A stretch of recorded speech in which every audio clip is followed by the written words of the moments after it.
Capítulo 11. Jasper. Jasper sempre se sentia melhor quando as pessoas estavam atirando nele. Não que ele gostasse da ideia de morrer. Na verdade, esse resultado potencial era definitivamente uma desvantagem. Mas é que ao preocupar-se em manter-se vivo, não pensava em mais nada. Aquele som, o ruído rápido e o estampido da arma de fogo, era a melhor coisa para fazer a parte irascível e fragmentada de sua mente irrequieta se concentrar. Era melhor do que ficar nas mesas esperando pelas cartas. Melhor do que ficar na roda do Maker e ver seu número sair. Ele tinha descoberto isso na sua primeira luta na fronteira Zimene. Seu pai estava suando, tremendo, praticamente incapaz de carregar seu rifle. Mas Jasper havia descoberto sua vocação.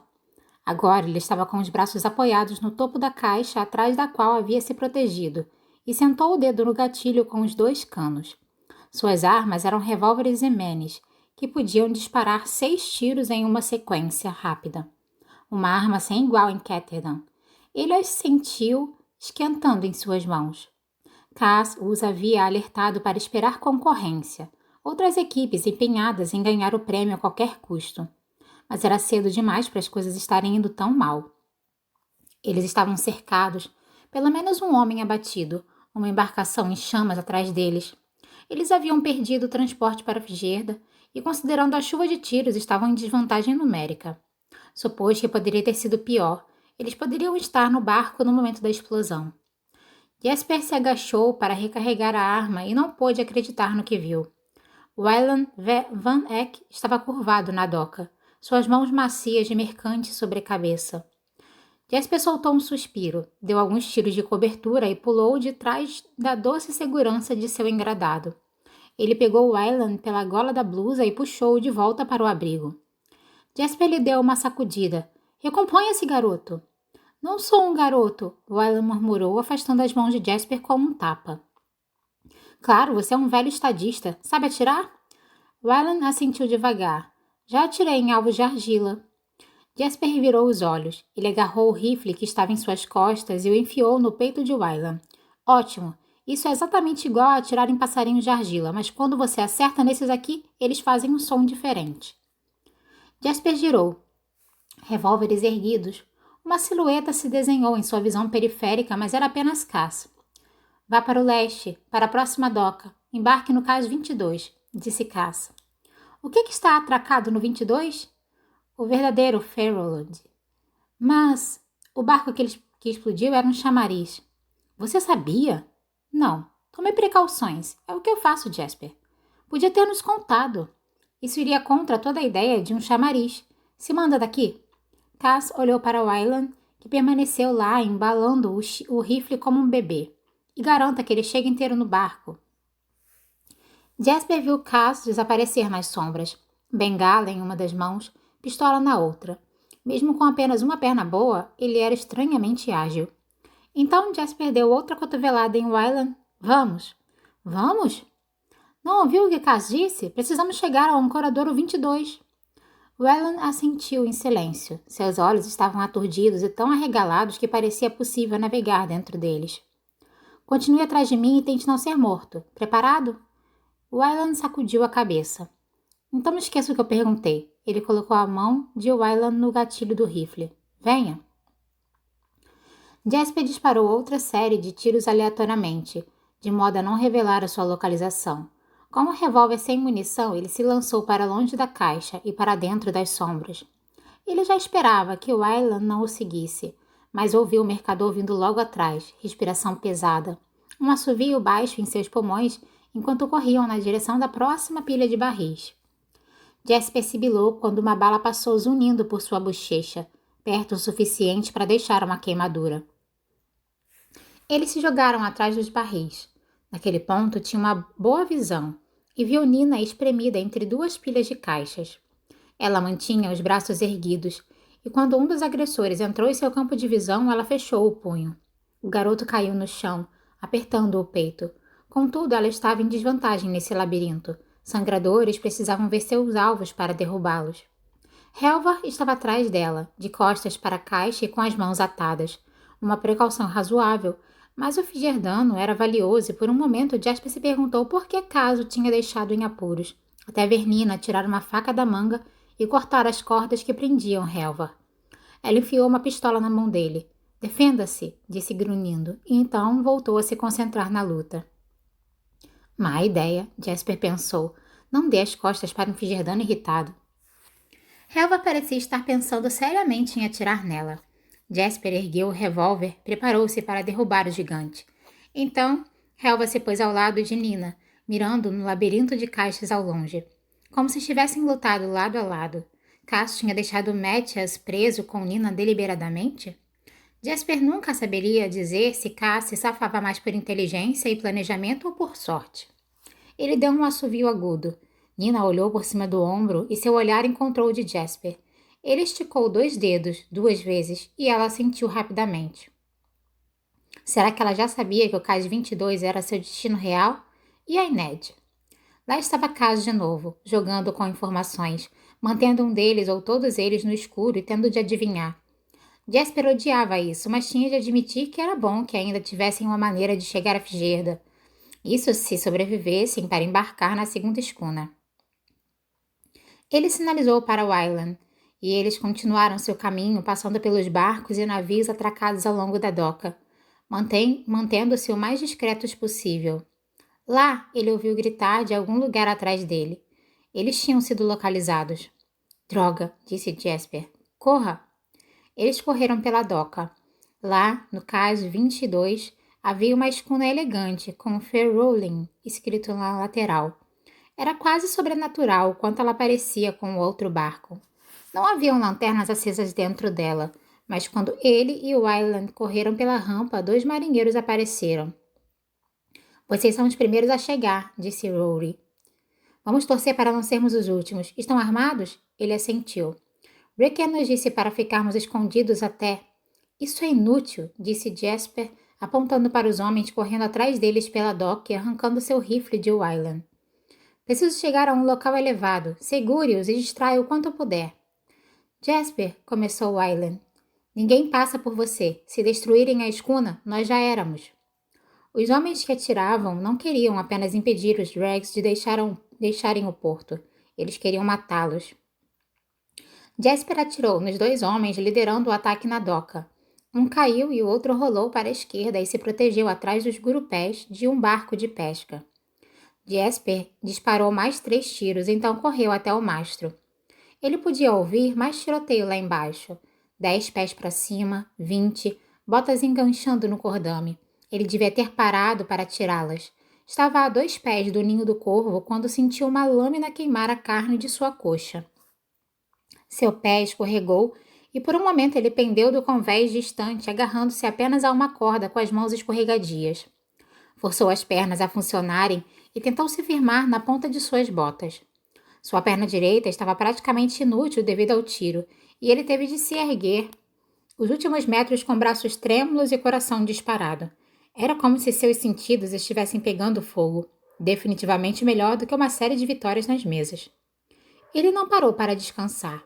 Prendeu a perna ruim no cordame, ignorando a dor, verificou a mira do rifle e começou a atirar em qualquer um que estivesse ao seu alcance. 4 milhões de Krugs, disse a si mesmo enquanto recarregava e mirava outro inimigo. A neblina prejudicava a visibilidade, mas ele se manteve nos Dregs graças a essa habilidade. Mesmo depois de suas dívidas se acumularem e ficar claro que Jasper amava as cartas mais do que a sorte o amava. 4 milhões de Krugs iriam zerar sua dívida e deixá-lo na boa vida por um tempo. Ele viu Nina e Mathias atravessarem até o cais, mas havia pelo menos 10 homens em seu encalço. Cass parecia estar correndo na direção oposta e não conseguiu ver a Ned, embora isso não significasse muito quando se tratava da Spectro. Ela podia estar pendurada nas velas a menos de 1 metro dele, e ele provavelmente não se daria conta. Jasper! O grito veio lá de baixo e levou um momento para Jasper perceber que era Wylan quem o chamava. Ele tentou ignorá-lo, mirando novamente. Jasper! Vou matar aquele pequeno idiota. O que você quer? Ele gritou. Feche os olhos. Você não pode me beijar aí de baixo, Wylan. Apenas feche. É melhor que seja bom. Ele fechou os olhos. Eles estão fechados? Droga, Wylan. Sim, eles estão. Ouviu-se um uivo estridente e trepidante, então uma luz brilhante explodiu por trás das pálpebras de Jasper. Quando se apagou, ele abriu os olhos. Lá embaixo, viu homens tropeçando, cegados pela bomba de luz que o Aylan havia detonado. Mas Jasper podia ver perfeitamente. Nada mal para um filho de mercante, pensou consigo mesmo e abriu fogo. Capítulo 12. A Inês.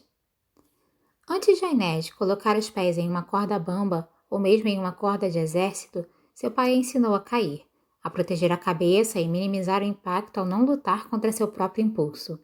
No mesmo instante em que a explosão do porto tirava seus pés do chão, ela já estava se curvando para rolar. Ela caiu com força, mas estava de pé em segundos, apoiada contra a lateral de uma caixa, seus ouvidos apitando, o nariz ardendo com um cheiro forte de pólvora.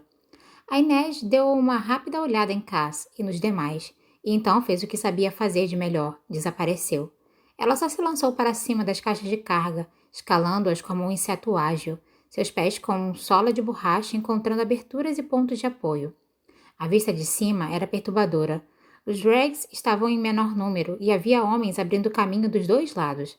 Cass havia acertado em manter o ponto real de partida em segredo dos outros. Alguém tinha falado demais. A Inês havia tentado manter a equipe sob vigilância, mas podia ter mais alguém da gangue espionando. O próprio Cass havia dito. Tudo em Ketterdam vaza, inclusive a Ripa e o Clube do Corvo. Alguém estava tirando dos mastros do novo Fairrowland. Com sorte, isso significava que Jasper tinha chegado à escuna e ela só precisava ganhar tempo suficiente para os outros chegarem lá também. A Ned correu com leveza sobre o topo das caixas, acelerando pela fileira, procurando seus alvos abaixo. Era fácil bastante. Nenhum deles esperava que a ameaça viesse de cima. Ela deslizou para o chão atrás de dois homens que atiravam na direção de Nina e fez uma oração silenciosa enquanto cortava uma garganta, depois outra. Quando o segundo homem caiu, ela se agachou ao lado dele e arregaçou sua manga direita. A tatuagem de uma mão com o primeiro e o segundo dedo cortados nas juntas. Pontas negras.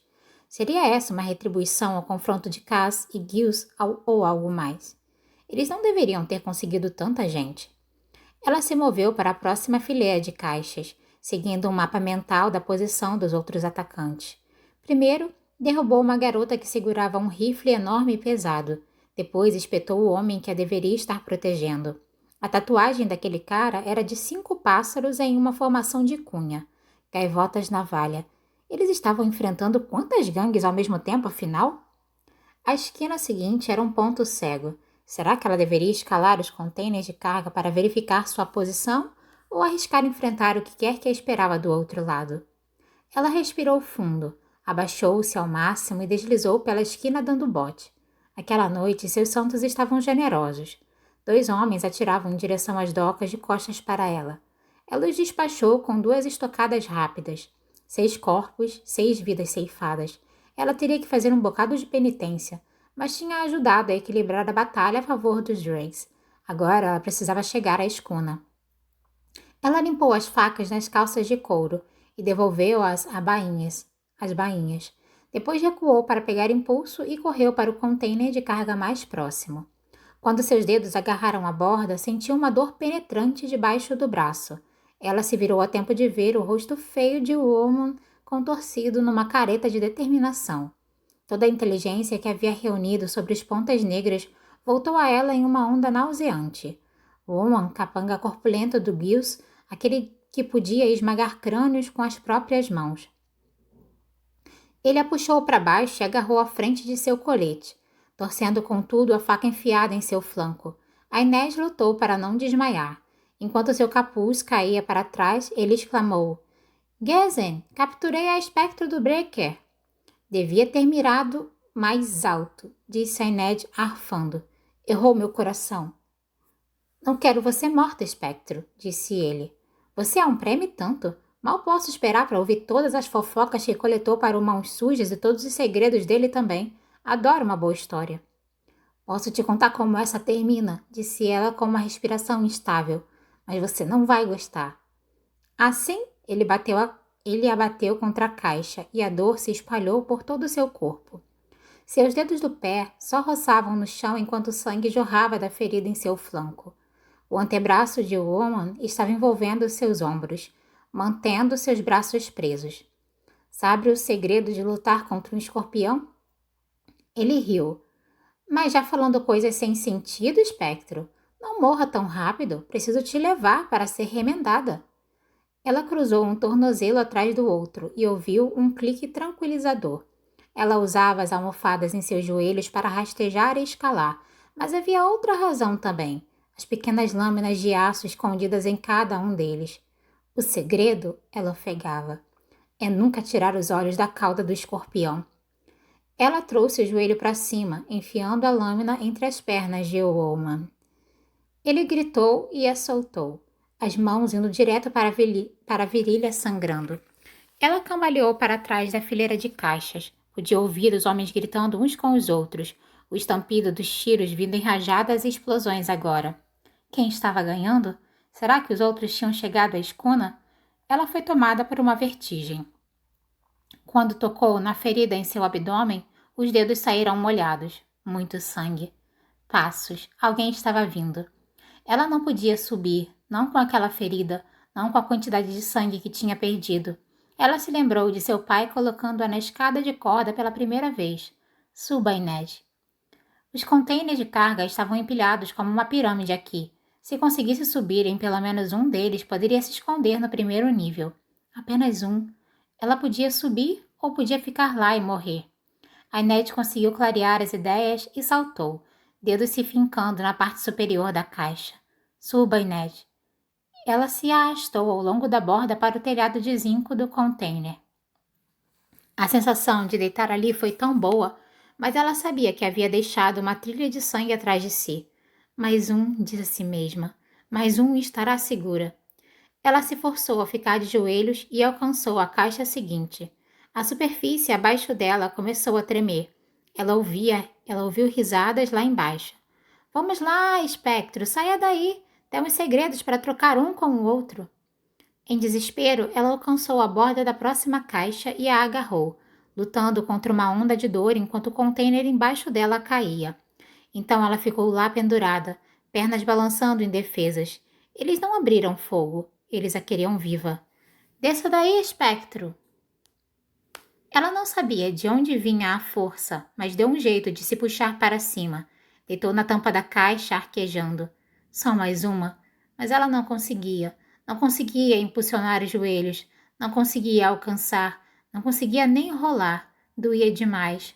Suba, Inês. Não posso, papai, ela sussurrou. Mesmo agora, ela odiava desapontá-lo. Mexa-se, disse a si mesma. Este é um lugar estúpido para morrer. E ainda assim, uma voz em sua cabeça disse que havia lugares piores. Ela morreria ali, em liberdade, sob o início do amanhecer. Ela morreria após uma luta digna, não porque algum homem tinha se cansado dela ou exigido mais do que ela podia oferecer.